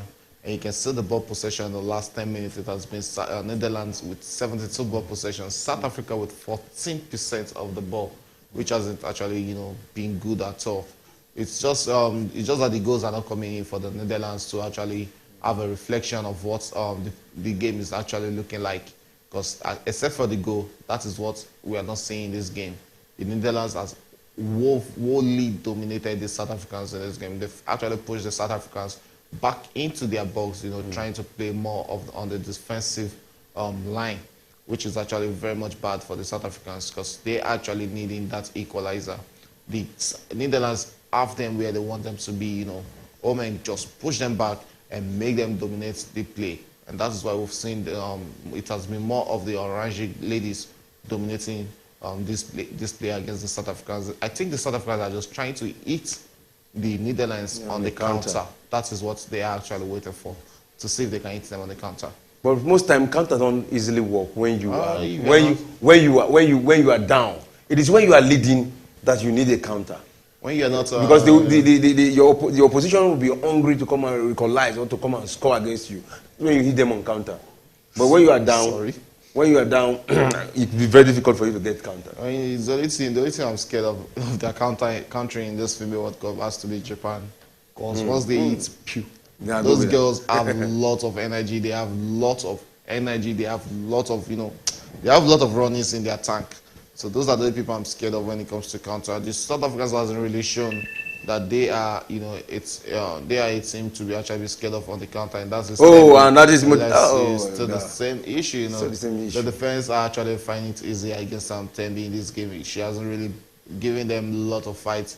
It's still better to what I'm saying. Now you can see how with the ball, and you see 6 people to surround her, and there's no option of a pass. There's no option up front. That is it. There's no option. Most of them are playing deep. They are playing a game whereby they are leaving just Tembi up front, which is actually not good for which is not good for her, which is not good for her team in this game also.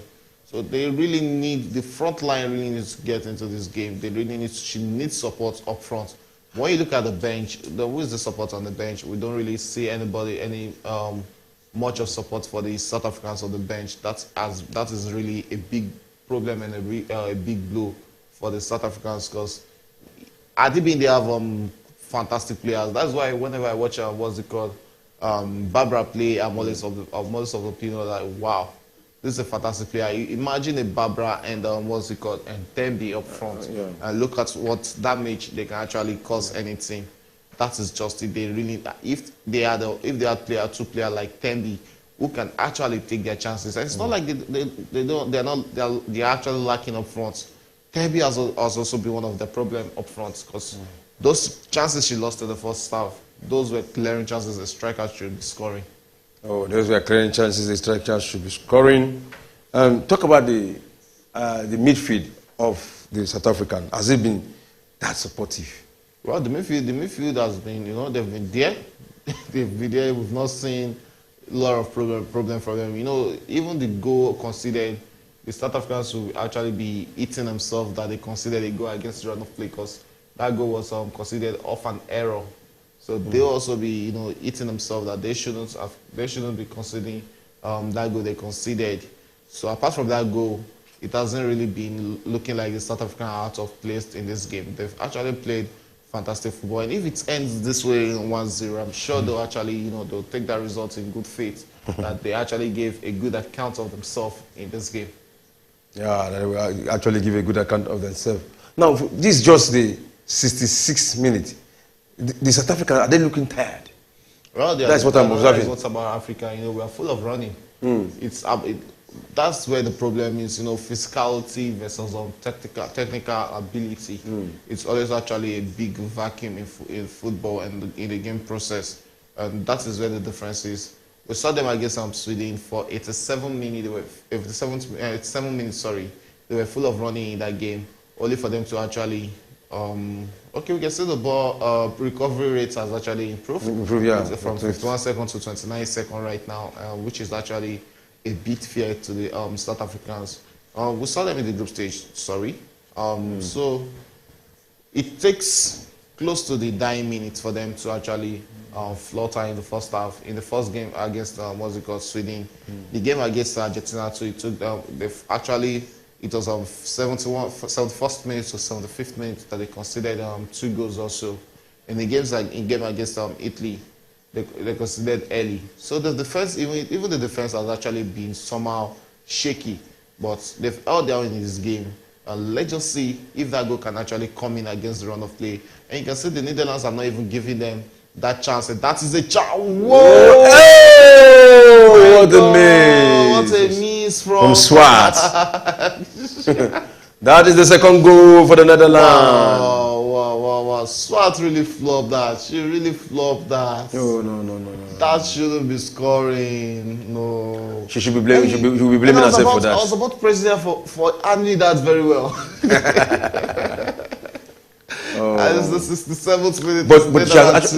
But she has actually been a good goalkeeper in this tournament. She has actually been a good goalkeeper. Is that coming from you? Yeah. Because I remember what you said during the game against what's it called though? We were here during the game against Italy. Was it the South African goalkeeper I talked about? It was Morocco. Okay, yeah. It was Swart. No, it was not this goalkeeper. It was Swart. It was Swart, It was Swart that started against Argentina. Yeah. In this very counter, she has actually played skipped well. And I was about shots that player shouldn't have taken that shot because she had other options there. But Swart already dashed out a goal. We can't really call her. We saw the Italians also dash them a goal in that game encounter against Italy, and now the game is going to light up because the Netherlands are actually going to feel right now. They are going to feel relaxed. Going to two goals up as early as 68 minutes. There's no much pressure again. It's just about South Africa trying to keep it respectably, so they don't lose scandalously in this game. I expect the Netherlands to actually come out right now and try to get 1 or 2 more. South African were attacking from the left side. What did she do? She have 2 options. Wow, and just easily taken. That's a good defensive push there. When we talk about, we have seen like 4 goalkeeper errors in this World Cup. Just the back pass. You understand? And the goalkeeper will flop. That cost them goals. It depends on the team. For all the flop, for all the errors, we'll see some fantastic goalkeepers in this competition. Yeah. You look at the Japanese goalkeeper, that's a fantastic goalkeeper. You look at England goalkeeper Epps, that's another fantastic goalkeeper. While she should be creating that chance, she should be free off that ball. I think that's one problem the Netherlands have in this game. They're not creating that opportunity. The 2 goals they've scored in this game were against the run of play, don't forget. So when you look at some goalkeeper, you look at the Netherlands goalkeeper also in this competition, that's another fantastic you see the Netherlands attacking the game from the right side. This time around, what did she do? She passed the ball and it's loose! That's Ford.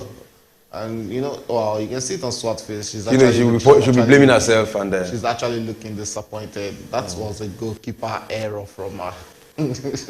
That was a goalkeeper error. Well, most times, sometimes situation like this, we actually break her down. She just needs to be motivated. She needs to be encouraged. Most of by the players. Come on, pick up. Those are those little things that we wake her up. Right now, she'll be flogging herself, her conscience. Because the first goal was due to a bit of her error, and the second goal was just a full error from her. She miscalculated her touches or a flight to actually make that save there, which granted the Netherlands that second goal, and that is another opportunity for the Netherlands. But you have to also you also have to fault our strikers. Oh, if She can't meet that. She can't meet that too much. You have to fault our front line also because they didn't take their chances. They've not taken their opportunities in this game, and that is why they are where they. That's why they are where they are right currently. Yeah. If they are taking their chances up front, they won't be. She won't be pressured that much. Okay, look at when we talk about the second half now. South Africa have not really created any chances. It's just the same. See, there's still opportunities for you to take shots if you are not passing the ball into the box. They should try and take these shots from outside.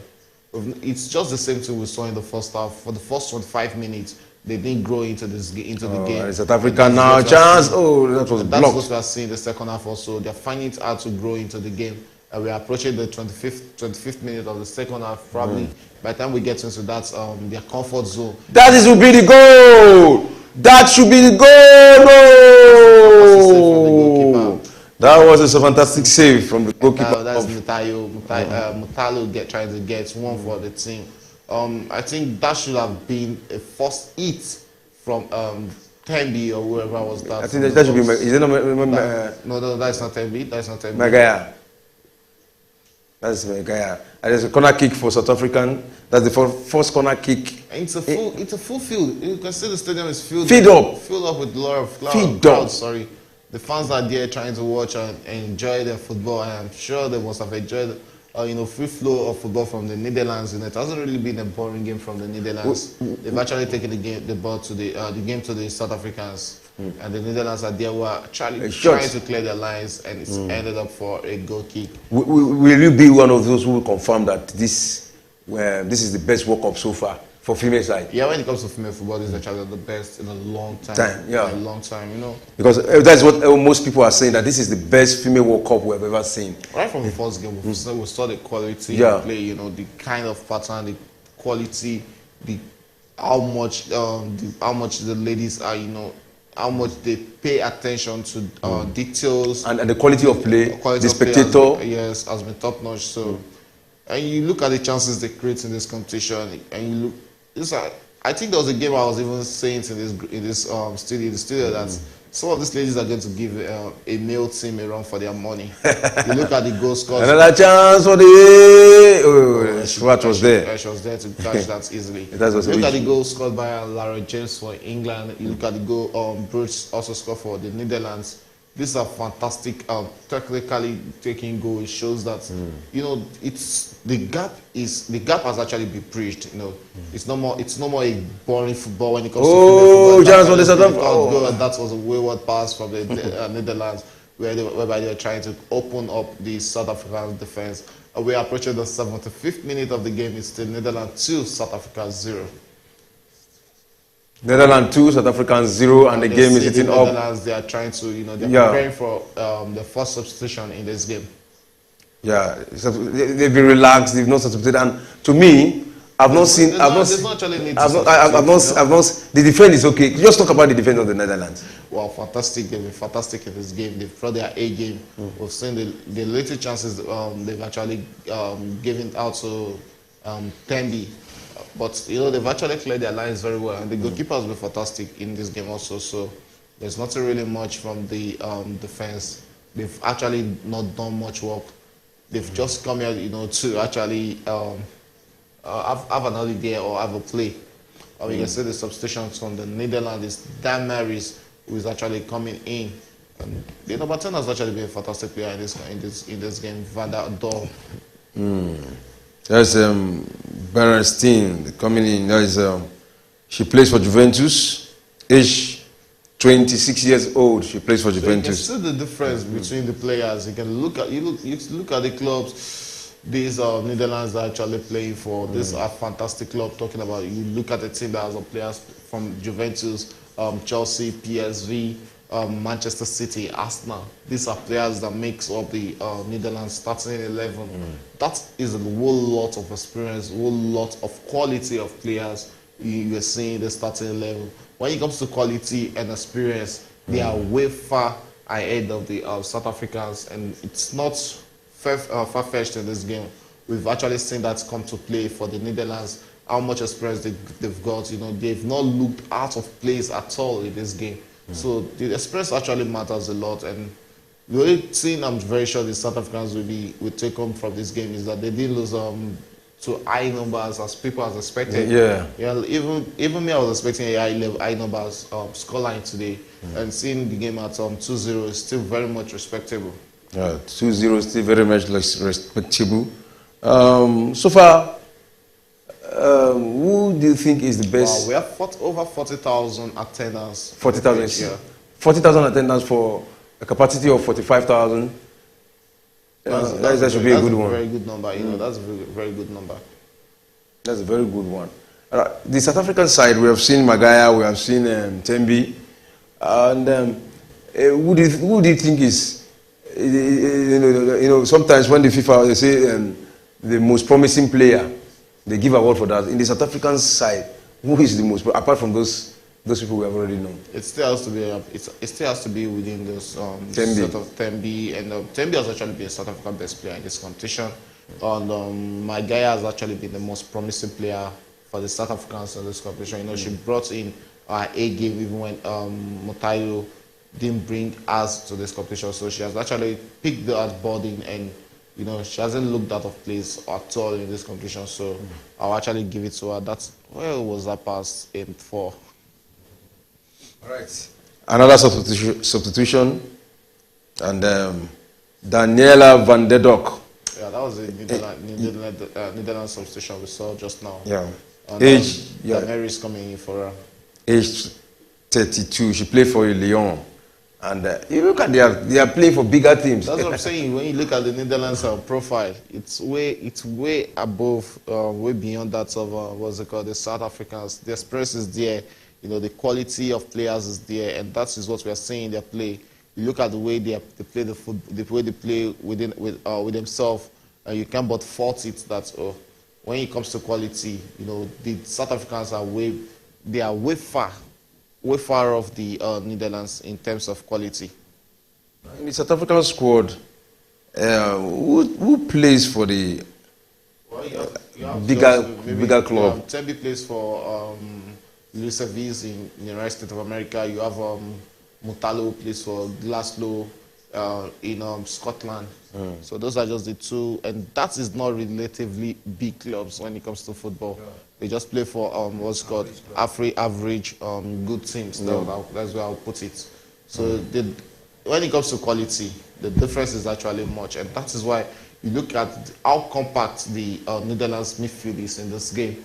They've not. Wow, that is a good pass. And let's see what is. That should be an offside. That should be an offside. And you can see the difference between Swart. Oh, that's an offside. That is an offside. That should be an offside. That was a good run. That was a good run from the Netherlands. You know, the number 7 has actually been handful. But that should be rechecked. Wow, that might actually be given. Let's see what Vera is actually going to say about that. That's an offside. You have to look at number 7, which has actually been handful for the South Africans defense. Our run is actually be crazy in this game, so well, that has been given as an offside.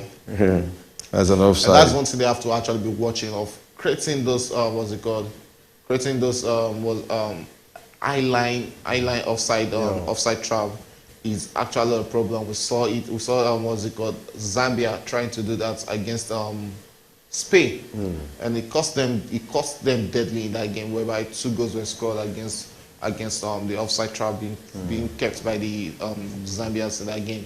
And today too we've seen that is the second goal that will be cancelled against South Africa due to offside positioning. So you know, when you're keeping the offside trap, one of it might just go in, and it's going to be a costly error. And we're already into the 80th minute of the game, approaching the 81st minute, and this is the last 10 minutes of the game. And it's looking like South Africa are beating the World Cup. Goodbye. It's looking bad for them, but I think so far they've been able to. Wow, that was a good corner kick. They should be getting. And South African are still on the run, and it's a Tembi who is trying to create that chance. They should be getting Maccabi for that corner kick. Bradley should be kicking that into the net. You see, if you look at Tembi, she has been so hungry. You know, yeah, she's determined, but she cannot do more than what she can offer. That was a full offside there. Wow. That was a clean one. The offside was much. I saw it from a distance. You know, it's different for you to be you to be hungry for goal.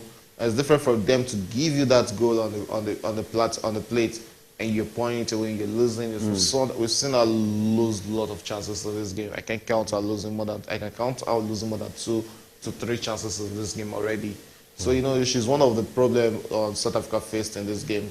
There are clear-cut chances that we expect Tembi to be taking on a day that she didn't take. So she is one of the players that should take fault for whatever happens to the South Africans. But you know, like I've always posited when it comes to African footballers or African teams in this World Cup. We are not ripe to win the World Cup yet, but let's just take these positivities. Let's just take it back to our countries. You already talked about female footballers, females trying to get involved in football now. A lot of females are interested in playing the game of football, which is actually good for the sport itself. And let's just see if we can actually create, a lot of new quality players. The Super Falcons also need a new Aziza Oshoala, So it's actually good for African football. And we look at the monetary aspect, how much FIFA has actually invested. The pay to the girls will actually push. The pay will actually push lots of girls to be involved in football. Let's just hope those federations invest a lot in the leagues. Because if we have a good time around again. Wow, no. The goalkeeper actually flopped that. She should be coming out to make a save there. Oh, but that's missed. It didn't end up in the back of the net. And probably I'm sure, for her coming out would have been easier. Just be a placement. Look at that. This was all out. Sure, it wasn't the offside. They were still trying to keep her off there, but she came out and got herself back into position. Even I expect her she should have taken that shot at the first glance there. She had every opportunity of taking that. And it's the 83rd minute approaching, 84th minute, 6 more minutes to go in the second half. And 6 more minutes to the end of this game. That is the end of regulation time.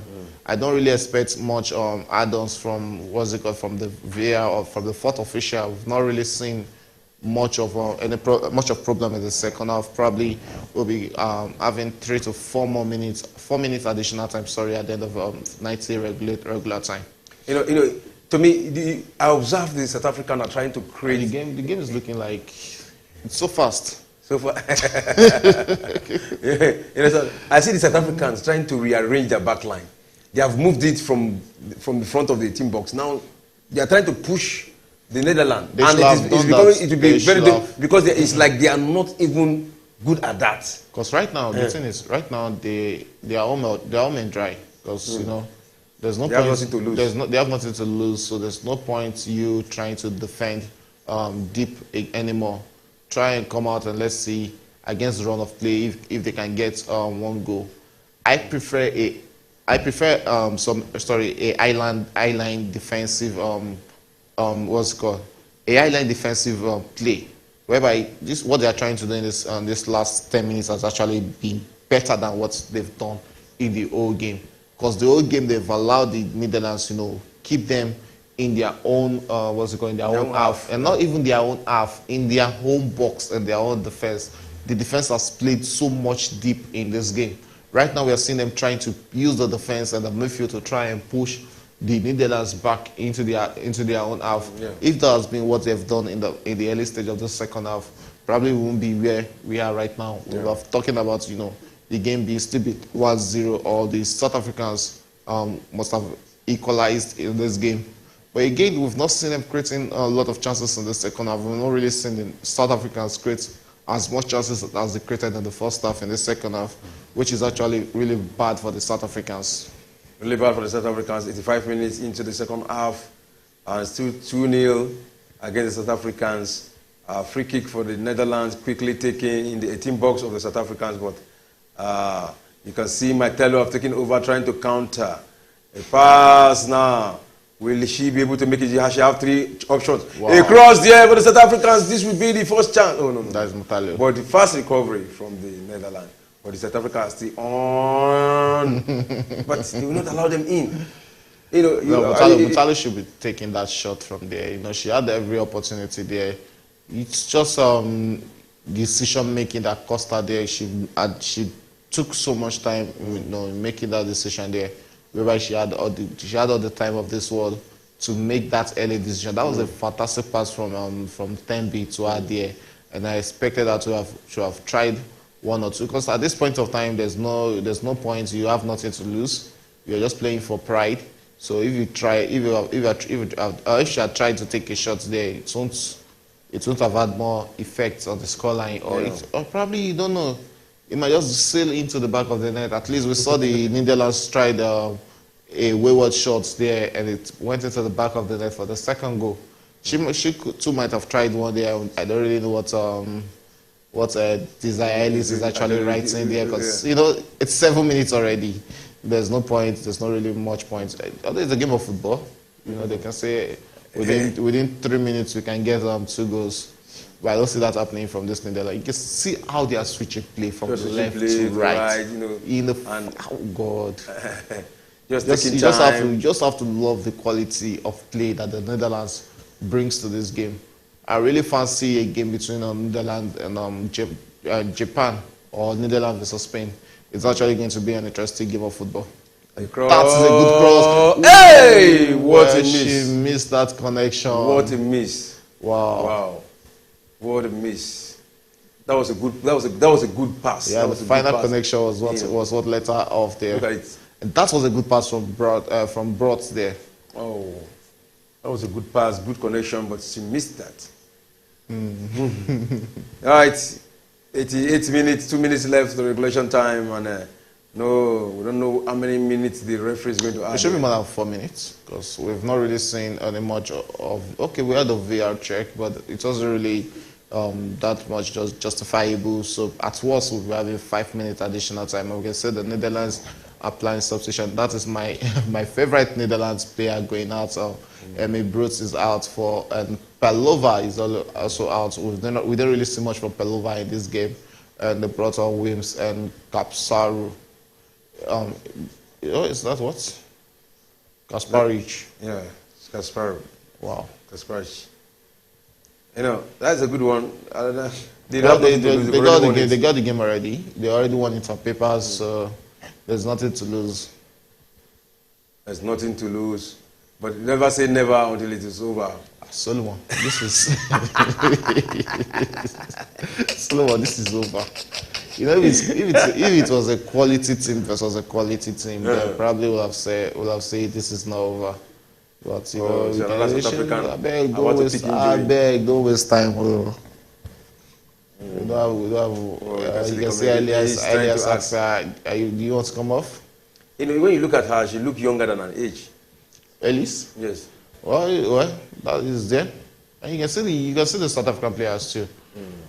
See Tembi is looking younger than a 27 years old player. So I think it's in the blood, and that is why they say the black never break. Look, it's a beautiful color. It's a beautiful skin. Yeah. We all look awesome and beautiful in our color, and that is one more chance for the Netherlands, but the South Africans gathered that. Right, the South African attacking now from the they should just get a goal. I just want them to get one goal in this game, so they because if you look at the matches they play, they actually deserve. They've scored in all the 3 matches they play, except this one. They actually deserve a goal in this game. They've actually played beautiful football and they deserve a goal in this game. We're expecting to get let it be on record that South African played 4 matches in the World Cup and scored in all the 4 matches. It will have been a very good and nice record for them to go home with, And we are in the 90th minute of additional time, 4 minutes additional time, sorry. And so we have 4 more minutes to play. 4 more minutes for South Africa to get that all-important 2 goals. It has happened in football before. It won't be the first time we'll see a team score 2 goals within 4 minutes. And let's see if the South Africans are capable of doing that. If they're capable of doing what they were unable to do in 90 minutes, and that's what's so word. That was just wow. Not even close to the goal. The game is over. This is over as a contest. Well, you have to give it to South Africa. They gave a good account of themselves in this competition. Getting the second round. Right now, it's about the money. $60,000 for each player is a lot of money for the girls. A lot of money. Coming back to their home nation, they can actually prepare for the next WAFCON and next Olympics qualifier, because we have the Olympics next year in Paris. So there's lots of footballing events, lots of competition to actually prepare for. From right now, I expect the South Africa to actually be a mainstream team in Africa going to the World Cup. And don't forget, they are the current champions, and the next WAFCON is around the corner. Yeah, another one being hosted by. That might just be the third goal. Wow. But that's a good recovery. You have to appreciate how comfortable the Netherlands are whenever they are with the ball in the South Africa box. They held onto the ball like they are the one, they are the one who owns the South Africa defense. And that's another substitution for South Africa. And we are seeing Gatete. Wow, that name. Oh, that's my guy Motalu out, and we have Kasani and Gatete coming into the field of play for the last 2 minutes to try and savor 2 goals for South Africa in this game if possible. 2 goals within 2 minutes. It's possible. 2 goals within. My problem with you is you're always seeing possibility out of impossibilities. And the Netherlands are also planning their own substitution. They are bringing on 2 players. Wow, that is 4. The first goal scorer is actually going out. Going out. And Martens, that's the 2 attackers for the Netherlands in this game. They've actually been fantastic. And that is we have Snodgies and Bad Jinx coming in. Wow, that is a good one. They're just trying to use them to while off time. Try and give the players minutes in this game. So the game is done and dusted already. This is the 3rd minute. We have 1 more minute to play, and by which the ref will be actually blowing the final whistle already. Wow. And Netherlands will be joining Spain and Japan for the quarterfinal of the match. They'll be playing one of Spain and Japan. They'll be playing one of Spain and Japan in the quarterfinal, which will actually give us a better quality game, because the South Africans didn't bring the game to the Netherlands. It's just like a training routine to me in this game. No much urgency from the South Africa. They didn't make it look like a contest at all. 90 minutes just chasing the ball around. There's no real urgency. There's no chance creation. And my fear is this is how it's going to be for the remaining 2 Africans in this competition. Also, Nigeria against England. That's a good chance. Wow. And that was almost going in, and that would have been the best way to end this game. South Africa getting a goal of this game, and it's still from the suspect talking about Tembi, the captain. Everything good that's come out from South Africa, it either started with Tembi or it ended with Tembi in this competition. And that is 4 minutes of additional time really being played already, and I'm sure this should be the last action of the game. After this corner kick, probably we'll be having the final whistle of this game. Final whistle, and a good one. South African, we're ready to go home to join the rest of the African. And that is the final whistle. And no, it's not. It's not my final whistle. It's a handball. Wow. A handball against the Netherlands. So that is why 4 minutes over. We saw a very additional minute, 12 minutes in the last. 12 minutes was added in the last one. The match against Morocco. And 12 minutes was it 12 minutes that was added? 5 minutes was added. We played straight into 16 minutes. 16 minutes, yeah. That is not going to happen here. That is not happening here. Quickly taking, and the height of the Netherlands is much, and you cannot see any South African. Or if the South African are tall, but they can't jump. Yeah, they've actually done a good job, because everybody gave them the benefit of doubt. We are all thinking this game was going to end around 4-5-0, and losing 2-0, it has actually been a bit respectable to the South Africans. The they'll take this defeat in good faith. I'm very sure of that. And that's the end of the match. Netherlands are through to the quarterfinals. After defeating South Africa 2-0, it has been Netherlands all through this game. They actually the team that wanted it, and they did all what they have to do to get the victory. that pushes them to the quarterfinal of the competition. Final whistle, South Africa 0, Netherlands 2. Wow, what a game. Yeah, what a game of football. What a day for South African. I think this is how far they come, and it's a good one anyway. They've actually represented themselves. This is the first time they will qualify for the quarterfinal. You know, they can this first time they will get to second group. You understand? After, you understand what I'm saying? Second group after the last World Cup. Gradually they are moving. The last one, they were eliminated in the first round. Now they go to the second round. The next one, they go to the third one. They can just move. They can take away the positivities from the competition. You know, they can live with their shoulders high because they actually gave a good account of themselves and a good account of Africa in this competition. But this game, this is the only game I've actually seen them, you know, not come to the party. The all group stage games, the games they played in this competition were fantastic football. Even though they lost to Sweden, but they gave a good account of themselves. We saw the second game against Argentina, where they played 2-2 against Argentina. They gave a good account of themselves in that game. Also, we saw the victory against Italy. Also, they gave a good account of themselves in that game. So they've actually come to this competition. You know, a lot of experience will be taken away.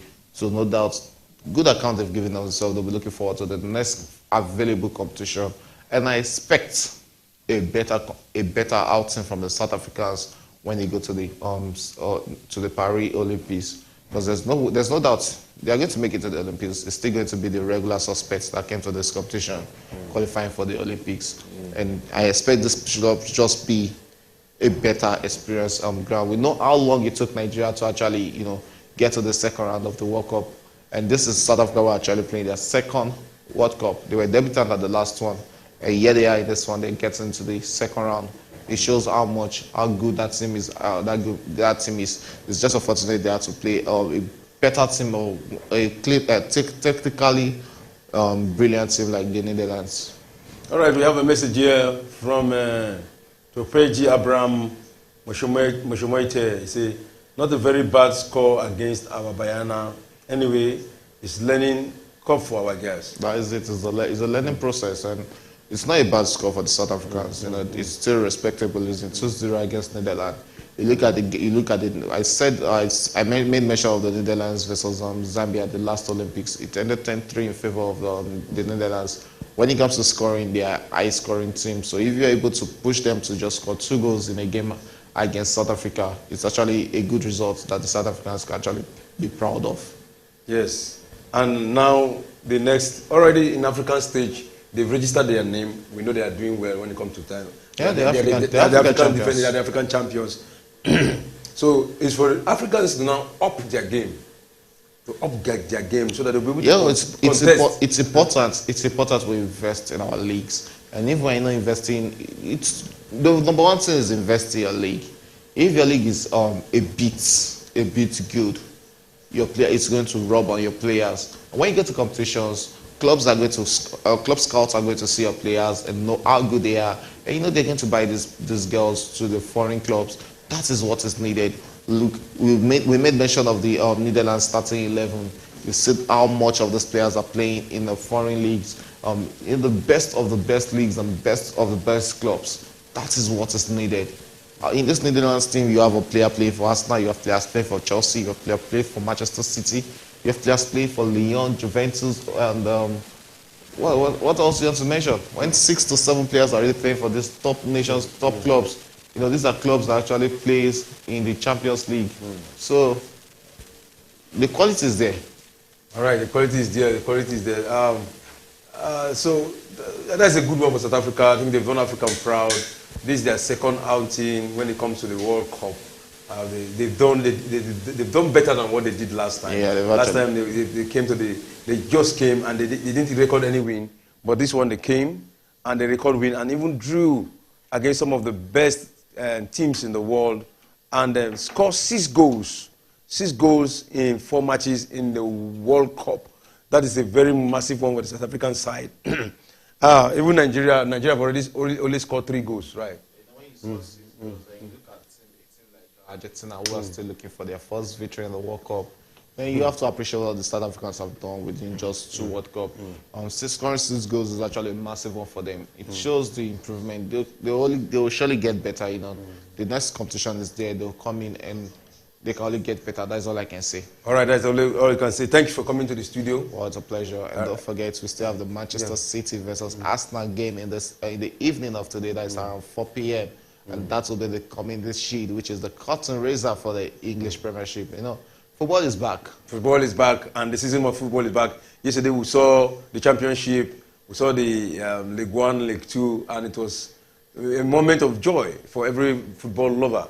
But that's how far we can go for today. Don't forget to join us by 4 today when we cover the Community Shield, the match between Manchester City versus Arsenal, and tomorrow the Super Falcons will be playing against the almighty England team. You know, book writers have already written Nigeria off that Nigeria, but that is when you see Nigeria come to the play.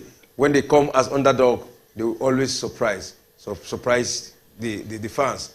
But keep a date with us as we come back by 4 o'clock to cover the Community Shield and the Nigerian match tomorrow. For now, it's bye from us, and see you later in the evening.